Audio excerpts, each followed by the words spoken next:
This is our Rhythm Festival, and I'm glad that you all are here, and it's going to be great. And all the students have prepared well, I know, so they should do very well.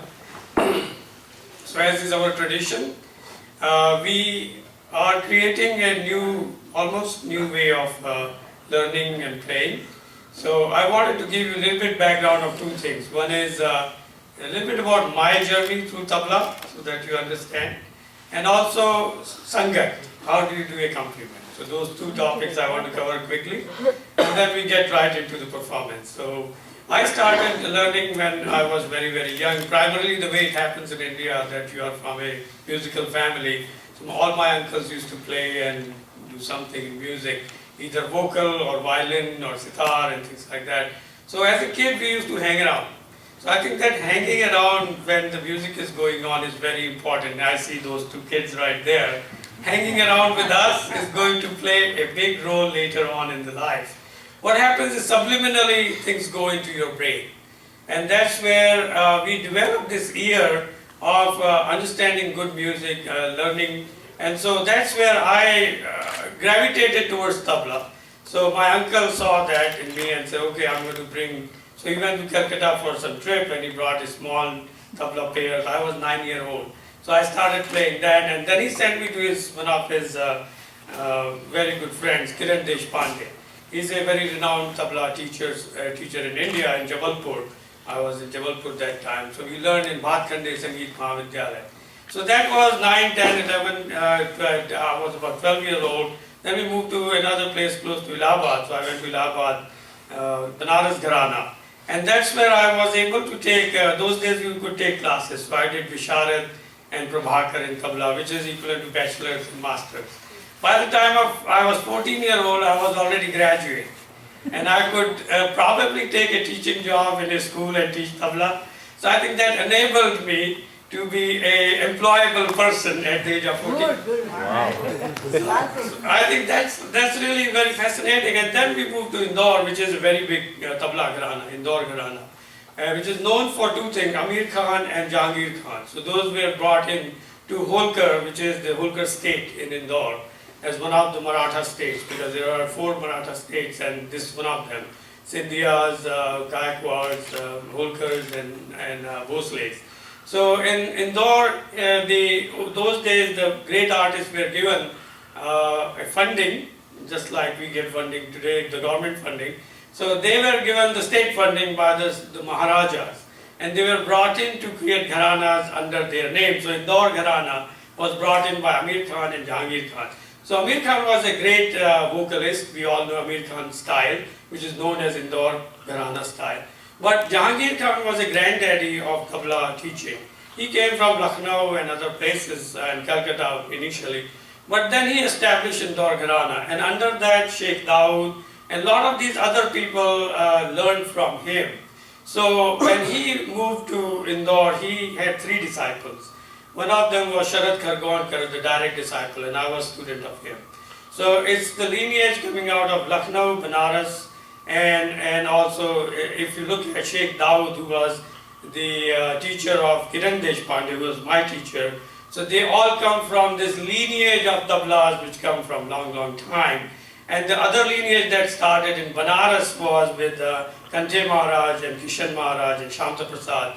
So those were essentially coming out of the Lucknow, but then they created their own gharana. So Banaras gharana kind of diverted a little bit out of the Lucknow. So those are the ways that we learned. So I was fortunate in my journey through tabla that I came in contact with many of these stalwarts of tabla like Sharad Khargonkar ji and Kiran Deshpande ji and all of those. And then of course I was playing in All India Radio. So there were Sulaiman Khan, who was a tabla player there. So I learned from them. Later on we get to meet a lot of other influences. So of course Zakir Hussein's influence goes in with the Delhi Gharana, and then Shubhankar Banerjee, I took few lessons from him. So I think as you go through, you develop the base, but then you can imbibe from the other gharanas as well, as long as you keep your own gharana alive. So what we talk about Indore Gharana is that it is coming out of the Banaras, so there is a free hand, khula hath, what we call. So it's coming from Pakhavaj. So the bowls are resounding and they are played in a very deep manner. Unlike in Dilli Gharana where they use 2 fingers and they are very fast, but we play slow, but we play a very resounding sound. So those are practical differences. And also we have imbibed qaidas and relas from other gharanas like Dilli Gharana, but we play it in slightly different way. So we have to keep our identity. That's where the gharana comes into play. So when someone says, who are you? You say, my name is Nishikant Sonwalkar. That's your identity. So in tabla, you also have your identity, so you want to keep that. But you can also get influences from other places. Now let's talk a little bit about the Sangat. So we learned solo, and if you look at most of the teachers in Boston area, even in other places, you learned solo. So you learned about tal, single, double, triple, quadruple, qaidas, peshkars, and relas, tukras, parans, laggis, and all of that. But then what happens when you have to apply that, it's called application of what you learned in solo, is accompaniment. And accompaniment itself is a different art. So some of my senior students are now learning that by listening. So that's where what happens, there are different genres of the singing. So if you look at, there's vocal singing, there's instrumental playing like sitar, and there's a flute, and then within vocal there are many different ways of singing like khayal singing, then you have thumri, then you have tappa, you have ghazals, you have qawwalis. There are a lot of these different, again, ways of singing. So you have to understand each one of them because each one of them come from certain traditions, like qawwali comes from Sufi tradition. So there are certain tals that you are going to use in that, in certain way you will represent. So those things come by listening and the great artists and going to all the concerts and listen to them. And again, a lot of that happens subliminally again, because when we were kids, our parents dragged us to all the classical concerts. We were bored to death, but something went in. And so when I grew up, I understood all these classical nuances of different thoughts. So I think that's again very important that we listen a lot of good music. Of course, you can listen to Bollywood, but nowadays there's no tabla in Bollywood, so I think you have to listen to the old classical Bollywood songs, which are really classical based, Lata Mangeshkar, Mohammad Rafi's and all of that. But we have to really look into the opportunities to listen a lot, because that's where you understand the differences. And now I'm making sure that all my students go or listen to the performances that I'm going to. So you listen to that. So there are 2 kinds of playing in that. One is that you become one with the singer or the main artist. Or other one is that you converse with the artist. So one is you just follow what they are doing equally. And then other one is that they say something and you reply to them. And that's a conversation. That also comes into what is called Jugal Bandi. So if a sitar player starts playing, then he plays a phrase, you repeat the same in your rhythmic way. And then you start with about 32 beats. Then the way Jugal Bandi happens, you cut it down to 16 beats, then 8 beats, then 4 beats, then 2 beats, and then you become one. So I think that whole excitement of Jugal Bandi, where you are doing vartala or conversation, is highly improvisational, because there is nothing fixed. One is great thing about Indian music is that the rules are very strict. You cannot violate them. The rag, if you do one sur incorrectly, then those who understand rag will be very upset with you. Will probably throw you out of the concert hall.